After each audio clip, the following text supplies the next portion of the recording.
Started. Welcome everybody to our webinar. My name is Laura Enriquez, and I'm an associate professor of Chicano Latino Studies at UC Irvine and director of the UC Collaborative to Promote Immigrant and Student Equity, or UC Promise. I'm excited to welcome you today to this panel featuring a conversation about our new report, Advancing Equity for Undocumented Students and Students from Mixed Status Families at the University of California. The report, released last month and available on our website, features key findings from our recent survey and offers recommendations to advance equity and inclusion for immigration impacted students. So I want to start off with some background on who we are and how this report came to be. So the report comes out of the UC Collaborative to Promote Immigrant and Student Equity, which is a multi-campus initiative at the University of California. And we conduct research with the goal of informing policies and practices that will advance equity and inclusion for undocumented and immigrant origin students. In 2019, UC Promise received funding from the UC Office of the President to conduct a study of UC students with immigrant parents. So we developed a survey that aimed to understand the extent to which immigration-related policies produce inequalities in the educational and well-being outcomes of students who are undocumented or members of mixed status families, specifically citizen students with undocumented parents. So we surveyed 2,742 UC undergraduate students last spring to understand their experiences and comparing across three groups. So undocumented students, US citizen students with undocumented parents, and US citizen students with immigrant parents who are permanent residents or naturalized citizens. So the questions that we asked covered three key outcomes: academic performance and educational experiences, health and well-being, and civic and political engagement, which are all sort of important outcomes that we consider in the university context. We also aim to understand how self and family members' immigration status contributes to inequities by asking questions about immigration-related experiences, perceptions of the immigration policy context, the institutional context and resource use, and self and family demographics. So our report provides descriptive analyses of the survey data to establish that immigration policy disrupts the educational experiences and well-being not only of undocumented college students, but also students who are citizens from mixed status families. So essentially, federal immigration policies are harming a wider group of students than previously recognized. And this is important because state legislatures and educational institutions are increasingly attentive to the needs of undocumented students and not the sort of wider group of students that are being effective. And we see this at the University of California, which has become a national leader in implementing policies and programs to address the unique needs and inequities faced by undocumented students. Over the past 7 years, the UC Office of the President has dedicated $15.4 million in funding for the Undocumented Students Initiative to grow undocumented student services. Campuses have hired professional staff members, created undocumented student centers, provided additional financial aid, and developed innovative programming to reduce educational, social, emotional, and resource inequities. However, with few exceptions, these efforts have largely not recognized the cascading consequences of immigration policies within mixed status families. So our report really aims to broaden how universities seek to support students by advancing the notion of immigration impacted students to recognize the wide group of students who may need targeted support. And specifically, we define immigration impacted students as those who have been affected by contemporary immigration policies that marginalize undocumented immigrants and individuals with precarious legal statuses. So today what we're going to do is to provide a brief overview of some of the key findings from the report, as well as discuss potential ways to build on the success of undocumented student services and to expand support to all students who are impacted by unjust immigration policies. So I'd like to introduce our panelists. First, my co-authors on the report, Cecilia Ayón, who is Professor of Public Policy at UC Riverside, Jennifer Nájera, who's an Associate Professor and Chair of Ethnic Studies at UC Riverside, and Zulema Valdez, Associate Vice Provost for the Faculty and Professor of Sociology at UC Merced. And we'd also like to recognize our co-author, Annie Rowe, Associate Professor of Public Health at UC Irvine, who was unable to join us today. Additionally, we're joined by 3 members of our advisory board who work directly with impacted students at the University of California and provided invaluable guidance as we developed this report. So María Blanco, who is Executive Director of UC Immigrant Legal Services Center, Dr. Angela Chen, who's director of the UC Irvine Dream Center, and Ignacio Alarcón, who's assistant director of the UC Davis AB 540 and Undocumented Student Center. All right, so we are going to get started with some questions for the panelists.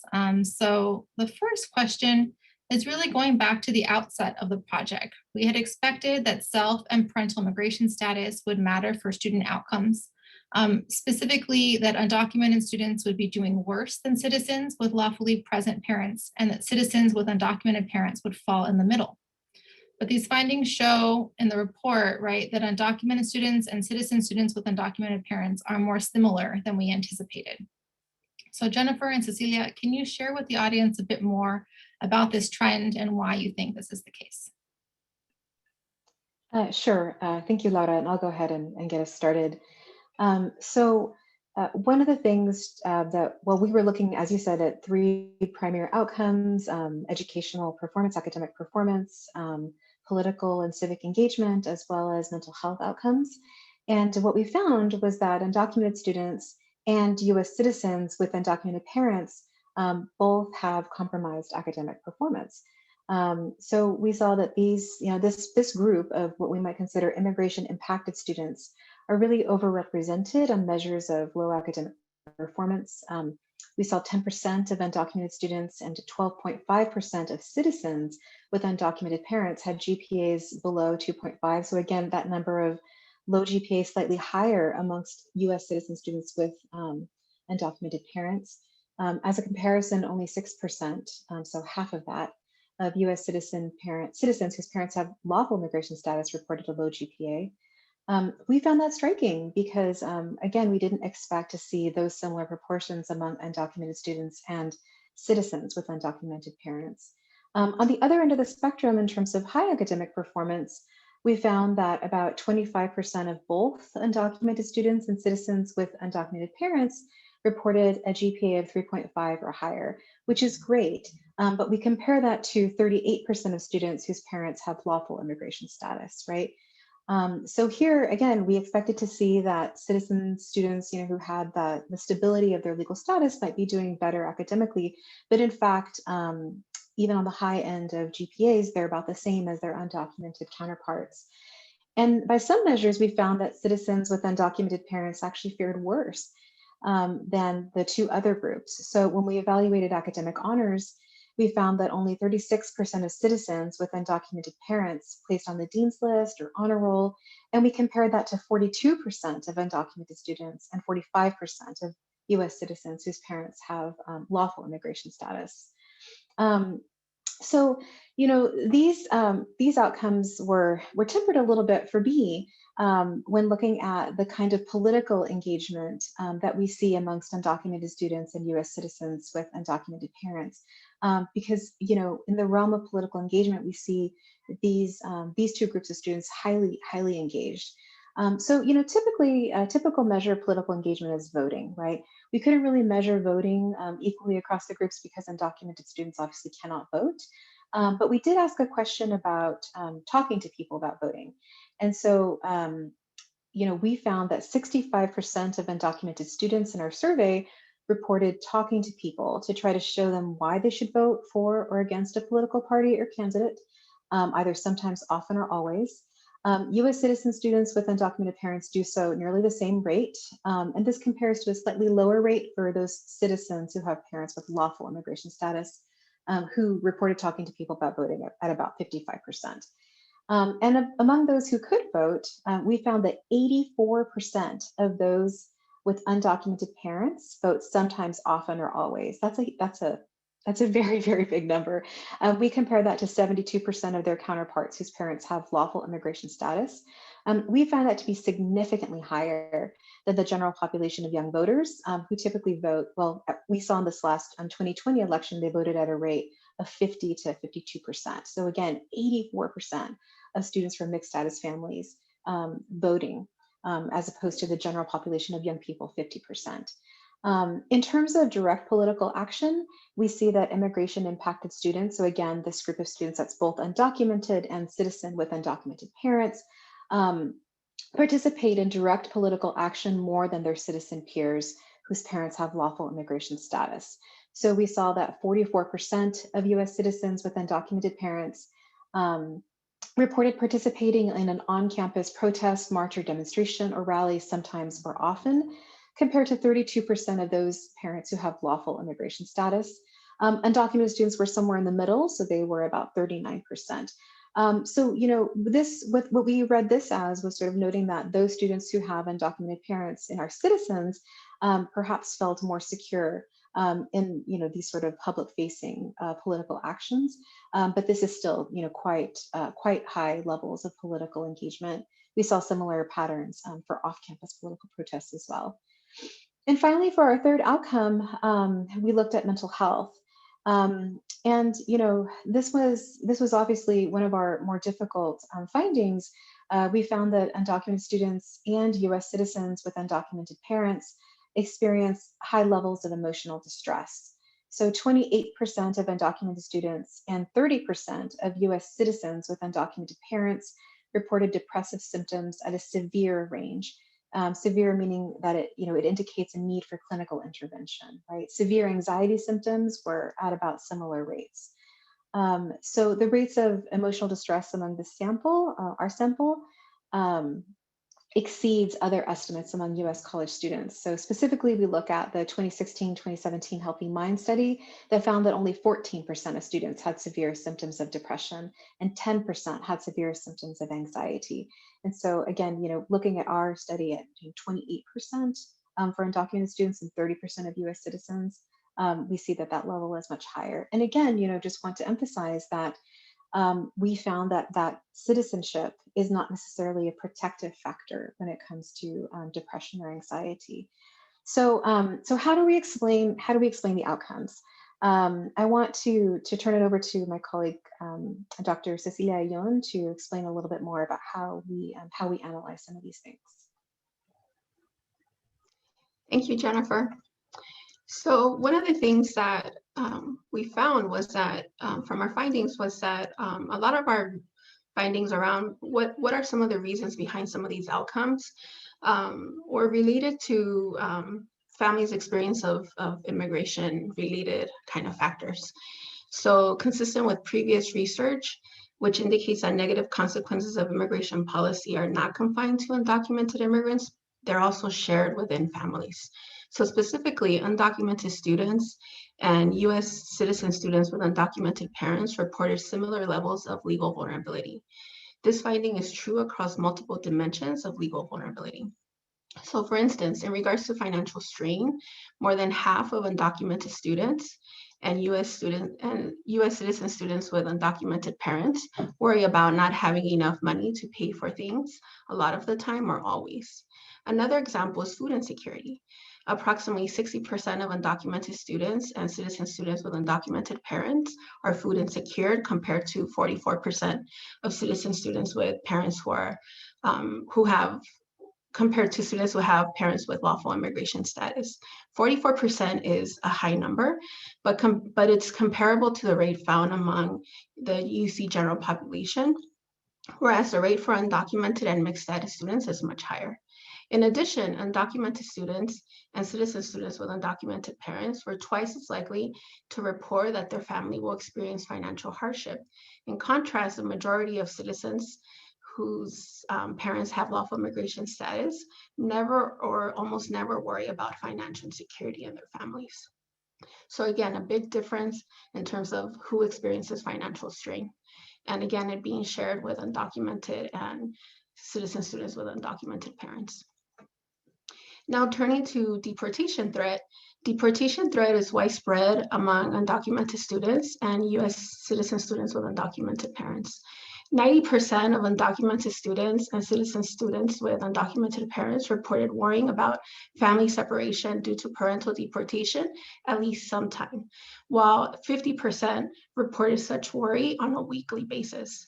This concern is warranted given that 40 to 50% of undocumented students and citizen students with undocumented parents reported that they, family member, or friend had been involved in deportation proceedings or had been detained or deported. And often they were speaking about the parent. However, citizen students with parents who are lawfully present are not completely insulated from deportation threat. 16% reported thinking about parents or guardian deportation about once a month or a few times a year, while 23% also reported having members, family members or friends who had been involved in deportation proceedings or had been detained and deported. These findings highlight the racialized enforcement of immigration policy, which is faced by immigrant families regardless of their status. Therefore, when we think about the similarities in mental health and academic outcomes, and also the similarities in involvement in civic engagement among undocumented students and citizen students with undocumented parents, we believe that it could be attributed to the parallels that we see in the legal vulnerability in their families.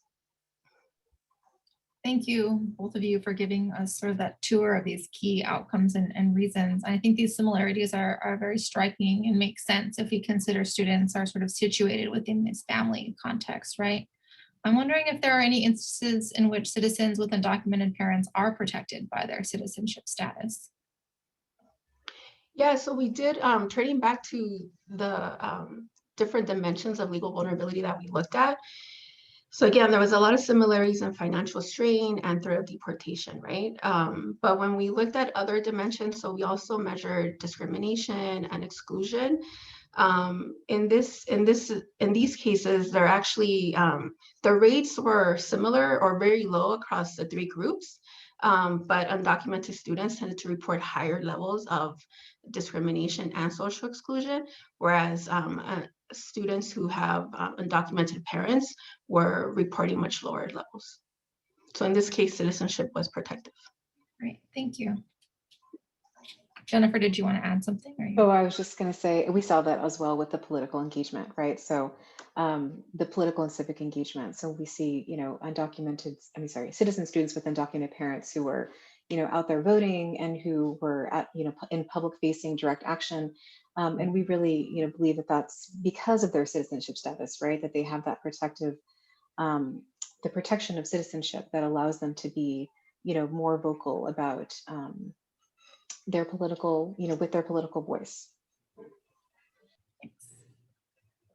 So the UC system has obviously invested a lot in supporting and developing services for undocumented students and creating inclusive campuses. So Zulema, can you share with the audience a little bit more about how immigration impacted students are experiencing their campus context? Great, yes, thank you. And it's just wonderful to be here with this group of scholars and in this community today, especially during COVID times. It's always nice to be connecting with folks on some level other than, right, pandemic woes. And also to be dealing with things that have a great impact on our community in the University of California system. So one thing to do before we kind of jump into our findings, I just want to explain to you what the University of California Office of the President defines campus climate as. And they say it's the current attitudes, behaviors, and standards of faculty, staff, administrators, and students concerning the level of respect for individual needs, abilities, and potential.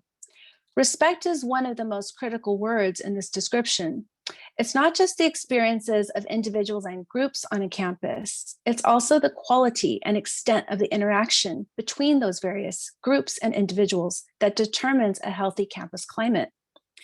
One of the highlights of our report was the degree to which the students in our study reported a sense of belonging on the University of California campus. A majority of students reported feeling a sense of belonging on campus and saw themselves as part of the university community. And these findings were consistent across the three groups, the undocumented students and the students with immigrant parents. So when we think about the individual experiences on the college campus, undocumented students and students with immigrant parents, whether undocumented or not, report favorable experiences. And I think this is a great thing that we've seen in these statistics. These experiences are shaped in part by the interactions that take place as well on campus or off with the faculty, staff, and other students, or also in the larger community that surrounds the campus. So in addition to just getting a check on individual level sense of belonging, we also asked about their perceptions of the campus community and the members of the campus community. And they were generally supportive of undocumented immigrant communities. So for example, 70% of our students reported hearing staff or faculty express positive sentiments about undocumented immigrant communities. Students reported more mixed sentiments from their peers, and I think that just has to do with their closer contact and regular contact with students. So on the one hand, 1 out of 3 students reported sometimes hearing negative sentiments about undocumented student communities or undocumented students. And our undocumented students were also more likely to pick up on this kind of negative sentiments from faculty or staff or students. And likewise, while a majority of our students found that the surrounding community where the campus is located is favorable towards undocumented immigrant students, they were also more likely to hear negative sentiments off campus and in the community. So 1 out of 3 students reported hearing negative sentiments about undocumented communities off campus. So on balance, though, I think an important takeaway from the campus climate section of our report is that the University of California campus is, on balance, offering undocumented students and students with immigrant parents a fairly welcoming space. Now, of course, it's important to remember that this favorable picture is relational, and that is it's related, into the other spaces in which they move, whether it's the local campus, state policy or immigration policy, and the larger country that may not be as welcoming, right, in those particular kinds of spaces that they're finding on the University of California campus. And I will also comment a little bit on resource use.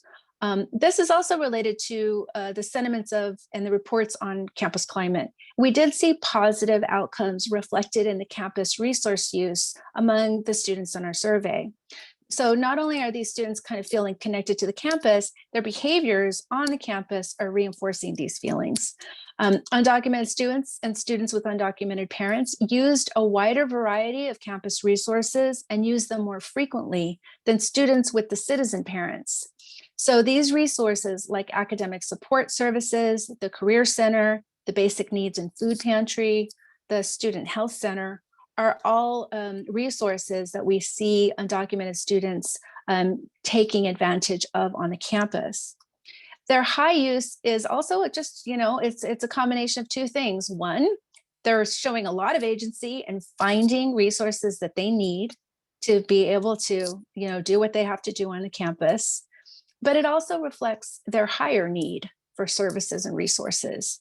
And, as they discussed the financial strain earlier, we have to understand that our students in this community have resources and need. And in fact, one of the most frequently used campus resource was the Basic Needs and Food Pantry. 1 in 4 undocumented students and 1 in 5 citizen students with undocumented parents reported using the food pantry once a week or more. Also, when we're talking specifically about resources for undocumented student services, like, for example, the Dream Centers, which many of our campuses have, undocumented students really use these with high frequency. This was an important resource for them. 3 out of 4 of our undocumented students had been to a Dream Center office or met with the Dream Center staff. After the undocumented students in the Dream Center, though, we see a big drop off. So over 80% of students with undocumented parents and 90% of students with citizen parents had never visited a Dream Center. And when we asked why, 70% of the students with undocumented parents said they didn't know they existed. So there's a big a gap between about the resources that are available on the campus between undocumented students or citizen students with undocumented parents. And so we need to be attentive to that. To discuss a specific example in the perception gap of these services, the UC Immigrant Legal Services is a system-wide service, and it provides free immigration-related legal representation for UC students and their immediate family members. Students don't have to be undocumented to use them. Around 70% of our undocumented students has used these services, while only 13% of citizen students with undocumented parents had. And these types of services are very strongly perceived as being for undocumented students, but I think we need to do a better job of communicating that this resource is available to a wider group of students. Thank you, Zulema. I think that sort of segues in really well to thinking about how do we address these gaps, right? There are these inequities that are being faced by immigration impacted students. There are clear gaps in services on their campuses. So how can we sort of bridge these things to support students better? And that's sort of the conclusion of the report, where we advance sort of 5 recommendations. So I'm going to sort of summarize those quickly. And then we'll have a conversation more with Maria, Angela, and Ignacio about sort of how those can be implemented in their professional experience. So first, universities need to expand undocumented student services to serve all students impacted by immigration policies. And such an expansion must be accompanied by additional resources, including funding for additional staff and programming, really being attentive to the fact that undocumented student services currently are stretched very thin and on limited and temporary budgets. So that when we expand, with the expansion of services, we also need to expand funding for such services. Second, we recommend that universities should consider the unique needs of all immigration impacted students when designing campus services, particularly financial and mental health support, as these are sort of 2 key areas where students are establishing inequities in which universities are poised to intervene. So examples would include ensuring that all students are eligible for resources meant to address financial need, or there are equivalent ones available, and also that staff understand the unique challenges faced by undocumented and mixed status families, such as the hiring of culturally competent mental health care providers who are able to understand the immigration context. Third, we recommend that campuses should build innovative collaborations between offices that focus on immigration impacted students and campus-wide resources. So campuses have made great progress in identifying point people and providing ally training sort of to general campus offices, but we need more formal collaboration, such as joint professional hires that could bridge resources and knowledge between offices and ensure that students are able to find the resources when they need it and get the answers that they need in a quick and timely manner. Fourth, we recommend that campuses should provide professional development to all staff on how to answer immigration-related questions, and this training should be tailored to specific knowledge relevant to each office, right? This is more detailed than what we think of as allied training. And then finally, universities should improve understanding of and communication with the immigration-impacted student population, and this would include regularly providing up-to-date numbers of immigration-impacted students and establishing a means of communicating with them about programs that are available.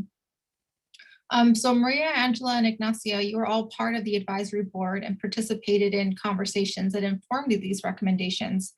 So can you share an example from your own work on the importance of implementing one or more of these recommendations?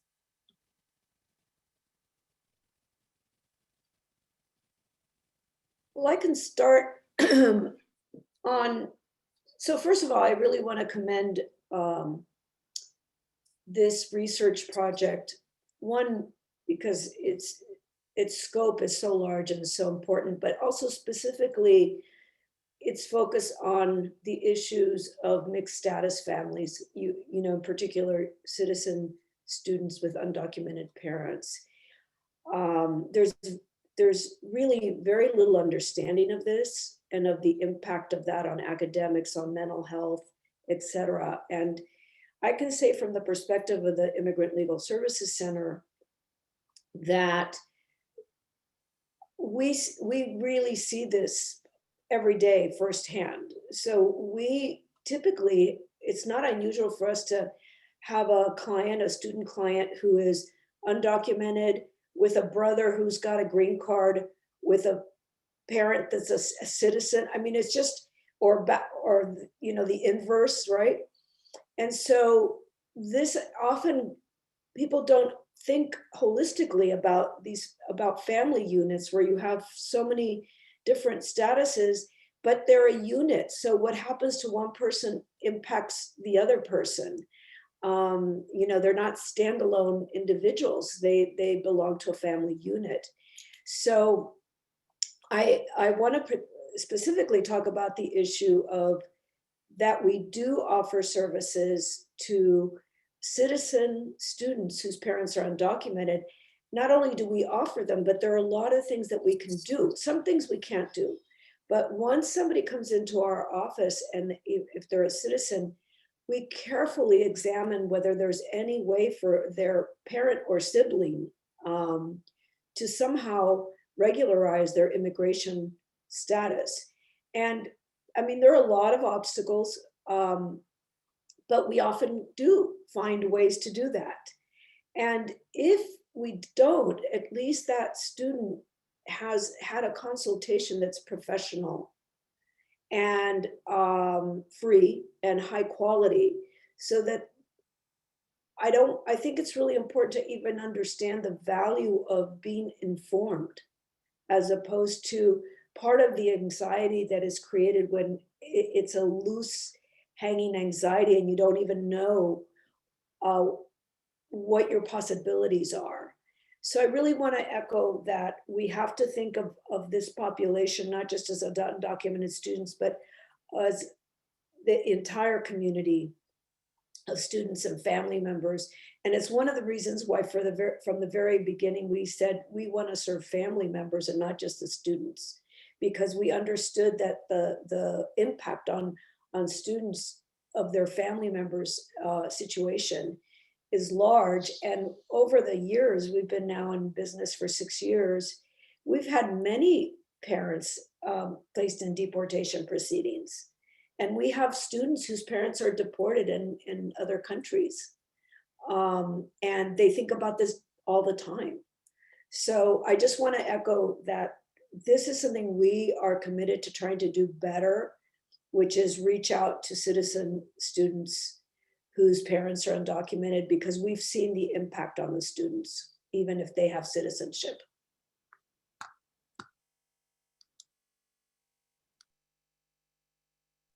Thanks, Maria. I think that sort of really epitomizes, right, that the fact that universities need to expand services, right, to all students, right? I think your center is a place where that's explicitly happening, right?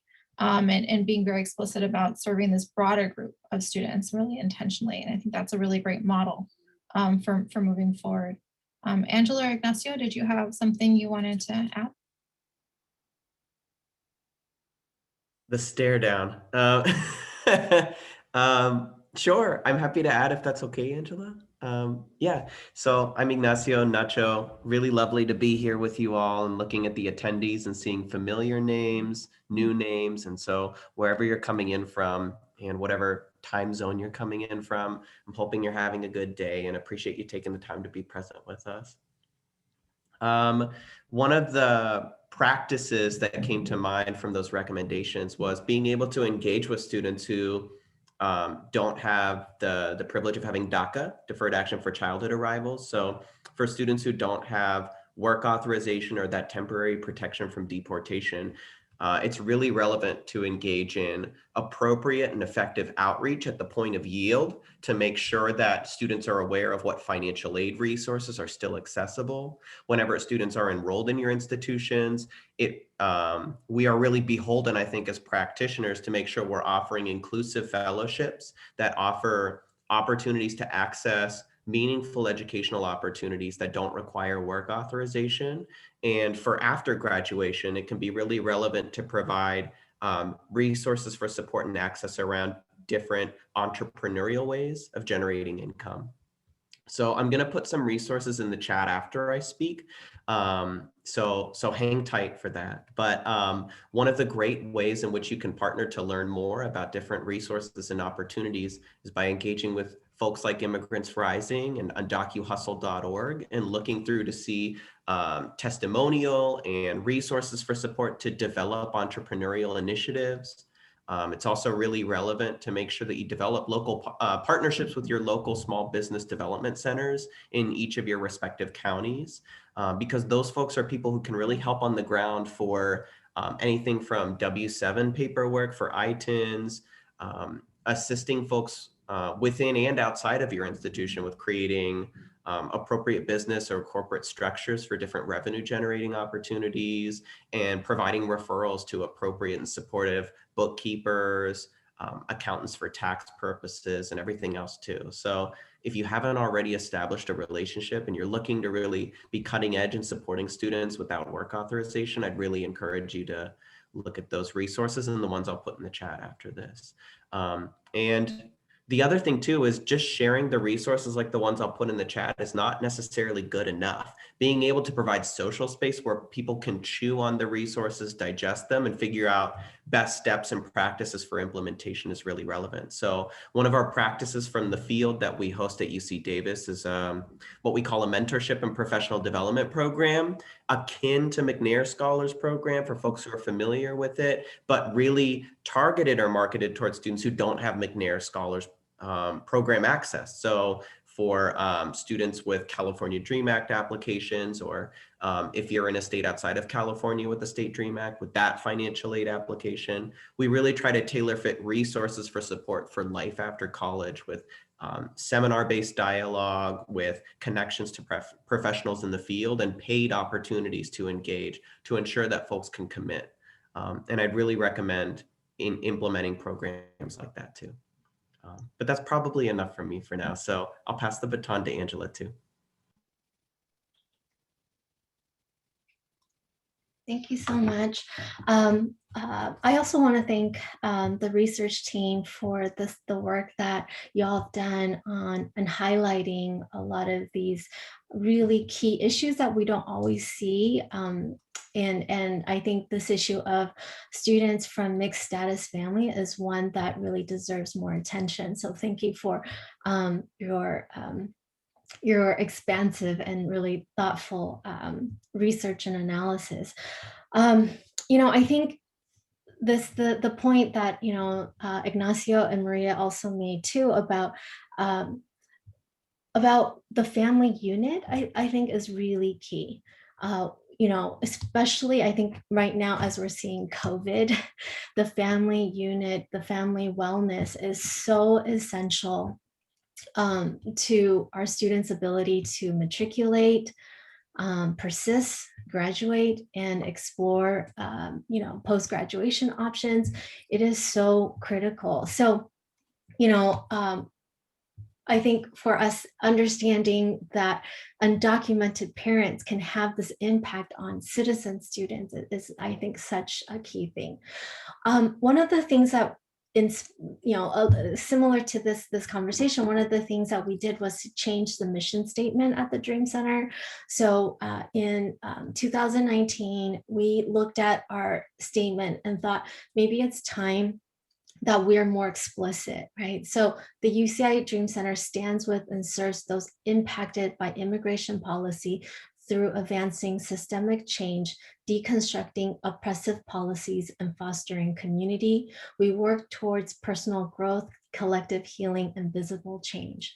So that is, we want to put it front and center to let, our communities know that we're not just here for a very specific category of immigrants.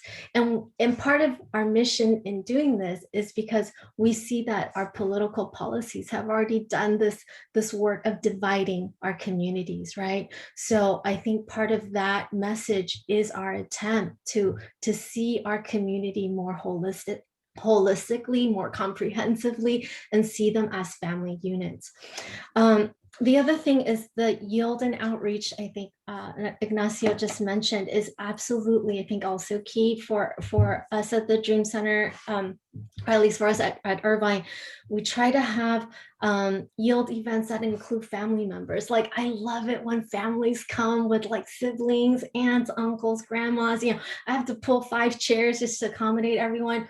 And we have translators, people speaking multiple languages, because we need to get everyone on board and feel like this is part of the collective journey, right?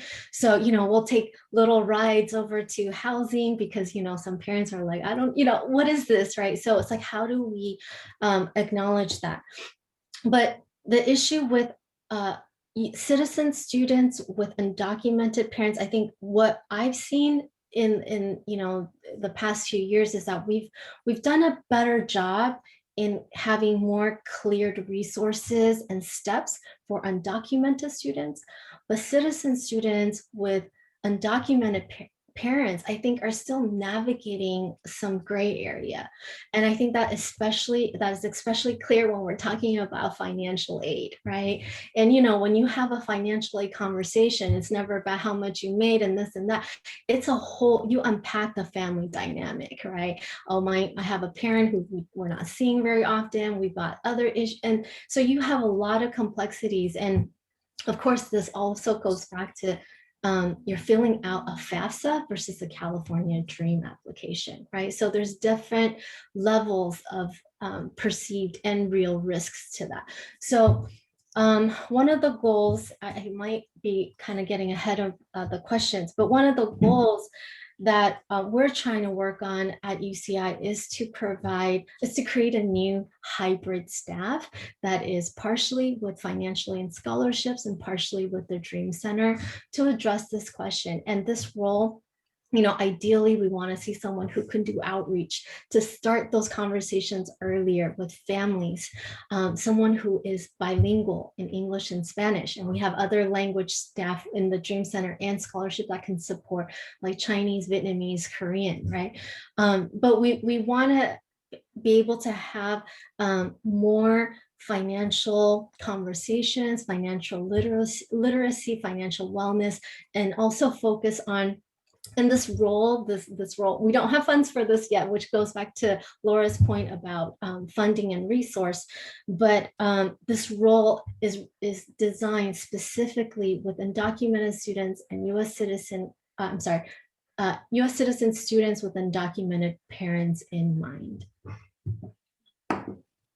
Thanks, Angela. I think that is a really good example, right, of innovative collaborations, right, and moving beyond having a center for undocumented students and really getting resources into our campuses, right, to places where students are told to go, like financial aid, right, or academic support services, or mental health services, or career services, right, and having those collaborations so that we can have innovative programs like Ignacio was describing to address issues around sort of independent contracting and entrepreneurship, and building those out that in ways that will serve this broader student population, or maybe even their parents, right?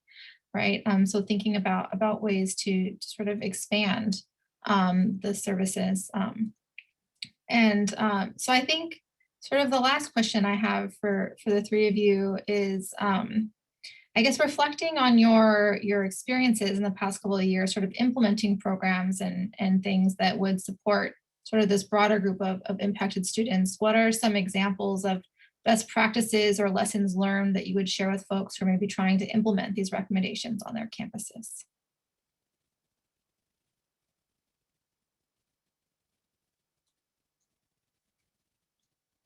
I guess I can start since I went last.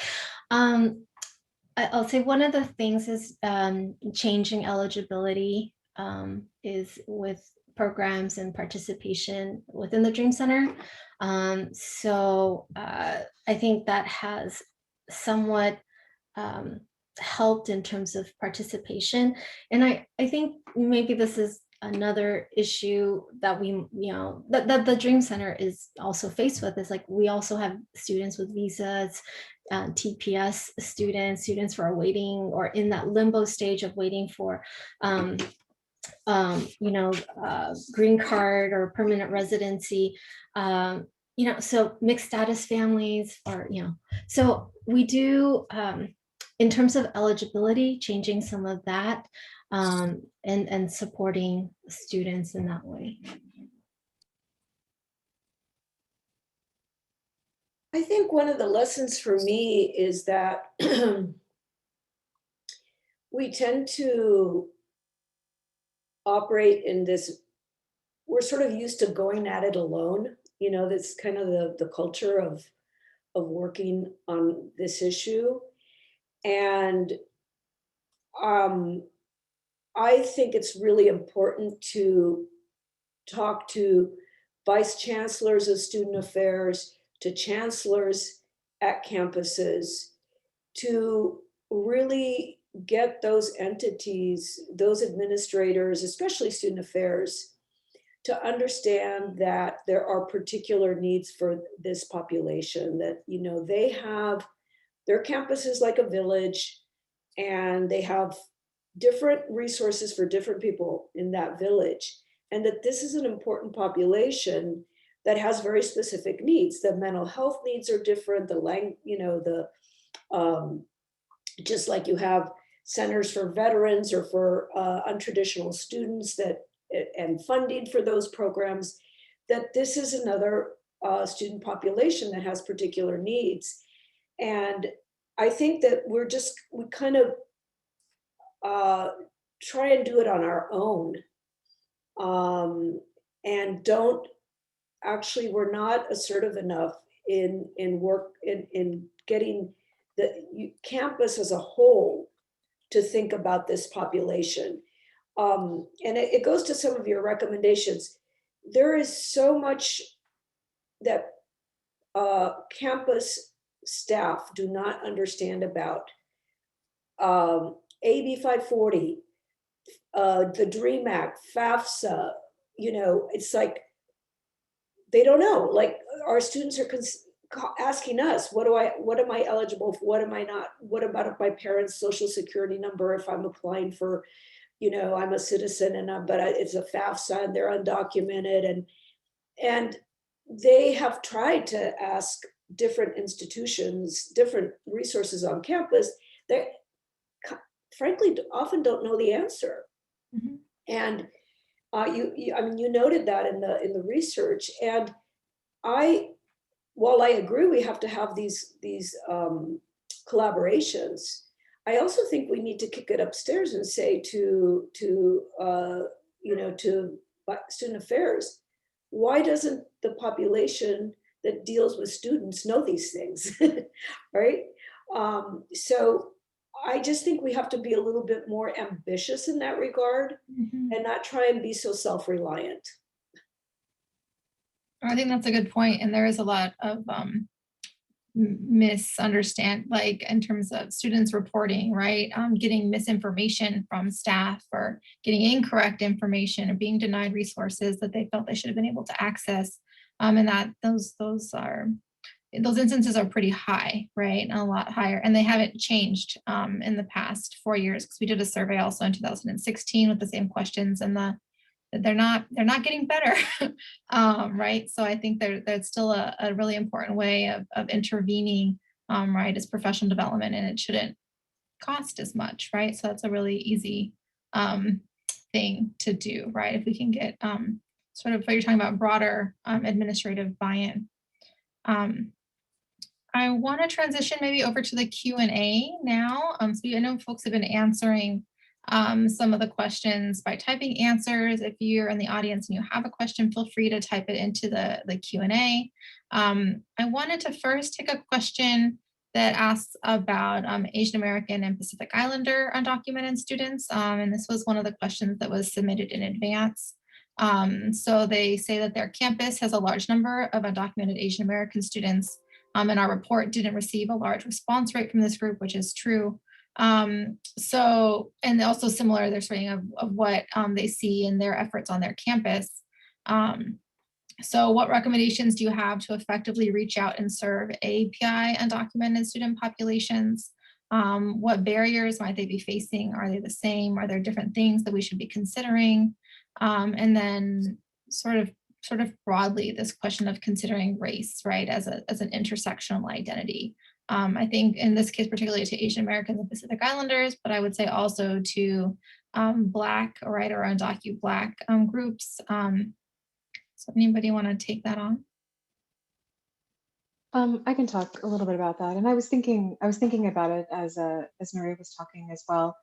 I mean, just the idea that we really need to do, when I say we, I mean, we at our universities and our administrative, offices need to just do a better job of communicating the resources that are available to students, and to recognize that our students have intersectional identities, right? Like it's, we often have, on our campus, we have a Chicano student programs office, we have an Asian American, an API student office, African student programs.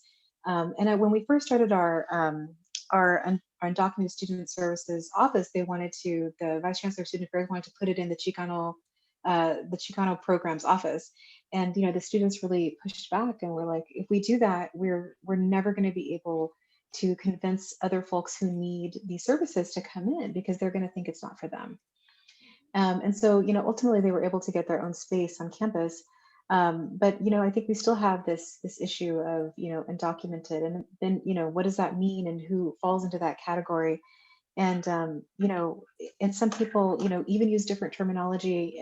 Before we started the webinar, Maria was also referring to, folks who come in on visas and those visas expire don't necessarily use the same language as undocumented. They don't call themselves undocumented. I remember being in a meeting with some student affairs folks, and one of the API admin office was saying the Filipino undocumented folks don't refer to themselves as undocumented. There's another word that they use for themselves as well.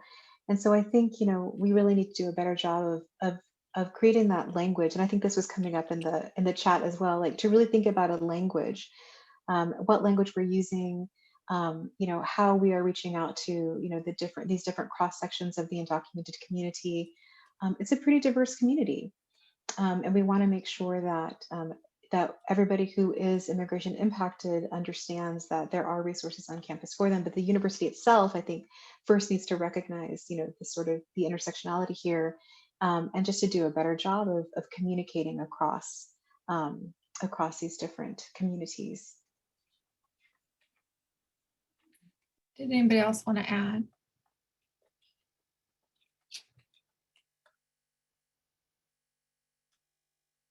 I'll just say that when we noticed early on, because we keep data and we saw we had such a, we didn't think it was an acceptable number of API clients, that it was too low, and we knew the numbers were higher on the campuses, and yet we weren't serving them. So that was the first step, right? Actually, not being satisfied with who you're serving, and knowing that that people are there, but you're not serving them, should be immediately make you want to do something about it. And I think that having a diverse staff makes a difference. One of the reasons I think, for example, our numbers went up significantly at UCSD is that for almost 3 years, our attorney at UCSD was Asian woman. And I mean, we did other things too. We did a lot of outreach. Even though all our students were English speaking, we produced all our materials in Korean, because we saw it as a gesture that, that we understood that the population was not just Spanish speaking. So I think we have to take extra steps like that in order to reach out. And I think we have to go to different people on campus to try and reach out. Like you were saying, Jennifer, I think we have to go to Asian studies and talk to the professors there, or even just to professors in sciences, right? Who may have a students in their classes may be very diverse, and maybe they have Asian students. So we have to get really creative about this, because it's not a natural for people to necessarily, gravitate towards the centers. A lot of our API students, for example, are not necessarily AB 540 students. Some of them come in their last 2 years, or they come from, now the requirements have changed, but in the past they would come through community college and then to UC, right? So they didn't necessarily even have AB 540 status sometimes. And so that when the centers were called AB 540, or when that language was used interchangeably, then they immediately thought it didn't relate to them. So I think we have to put ourselves, as Nacho was saying earlier in the pre-conversation, put ourselves in the shoes of the other persons and how they use language that they would use for themselves in order to make sure that we're speaking properly to people, so that they are aware that we do serve them. I think that's a great segue into the next question, which is how can we change the messaging about undocumented student services on campus to be inclusive of students from mixed status families or who have sort of other immigration situations? And I think that's more like as we're trying to advance, right, this concept of immigration impacted students, right? That's one sort of language tool that we can use to sort of broaden that conversation. Do you all have ideas for other messaging that might help or other ways to broaden this group aside from sort of being more explicit about the various different languages or words that people use to describe their statuses?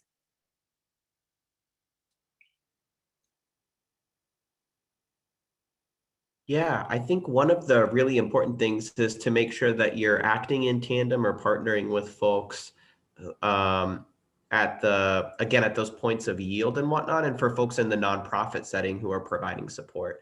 I think we're all of the perspective and belief that it takes a village to raise a child, if you will. And to that end, there's an amazing network of nonprofit support who provides anything from financial assistance to connections to immigration legal support services and many other supportive connections that each of our undocumented student program centers and institutions can benefit from partnering alongside when it comes to developing supportive pipelines for support for matriculation, and also working in tandem to provide accessible and inclusive retention resources too.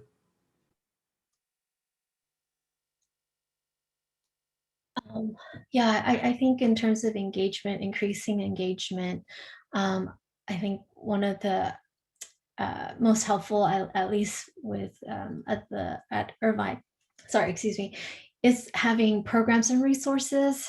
So building on that language, that community, but creating programs and resources that actually meet the needs of our students, I think is really critical in cultivating that relationship. So whether it's mental health related or professional development, I think that's where we're able to see the different types of engagement and of students coming in. And earlier before our call, we were talking about referrals to working with different centers. And, for example, working with UC Immigrant Legal Services to make sure that students are getting referred on both ends with the student's consent, of course, but making that connection, or even other centers around campus, I think it's really helpful. Thanks, Angela. I think that's sort of bringing our time to an end. I wanted to sort of take a step back, right, and highlight that our findings really support a push for federal legislation that will provide legal status to all undocumented community members, right? And I think this is particularly important to keep in mind now as we're seeing new immigration legislation introduced at the federal level, right? That these conversations about legislation are going to happen. That we might be hearing about legislation like the Federal Dream Act, right, that would provide a pathway to youth and young adults or DACA recipients or students, and sort of focusing on this younger student population. And we need to keep in mind, right, that these problems will persist because of this family context, right? That this immigration reform needs to ensure that all immigration impacted students are able to thrive, and that can happen by creating a pathway to legalization for all. And in the meantime, right, as this battle wages for policy reform, universities have the power to meaningfully support impacted students and help students succeed by creating policies and practices that will support this broader group of immigration impacted students. So we hope you continue to follow our work, including our first report, which provides a comprehensive assessment of the state of undocumented students at the UC and CSU systems, as well as this report. We also have 2 research briefs on the impact of COVID on undocumented immigration impacted students, and all of those are available on our website. So on behalf of UC Promise, thank you for joining us.